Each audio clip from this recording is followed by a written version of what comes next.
we talked about doing projects so that every kid that could come to school and feel successful, not just the kids that were great at doing everything already or the kids that were already at the top. And so project-based learning lets different people enter the curriculum where they are, and the curriculum and the school meets the students where they are, and then helps them move forward. And so in a sense, it was the ultimate in equity. We weren't super great though at pointing that out. We didn't start calling ourselves an equity project until 2008.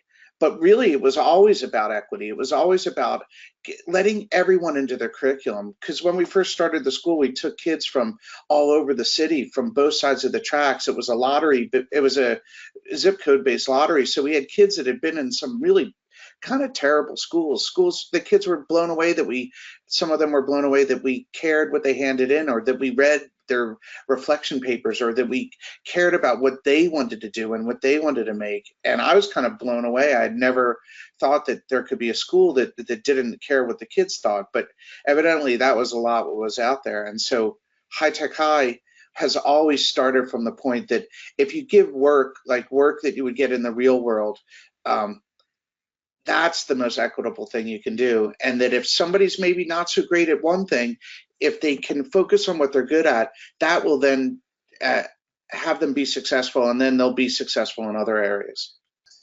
Equity is more like giving everybody a chance to become successful, but everybody needs something different. Equity isn't giving everybody the same thing. Equity isn't expecting everybody to do the same on a test, or give everybody, or only give each student 1 minute of your time a day. Equity means that you give people what they need to succeed. Every kid came out of school with a passion, said, I want to study this in college, or I want to go in to do this as a job. I'm so excited. Then it would be wonderful. But and that's what we want. We want kids to have a passion. We want them to be interested in something. And doing project-based learning fosters that. And if everybody could come out of school and be excited about what's next, to have a passion for learning and a feeling of success, that's equity. Equity is not everyone getting a certain point on a test.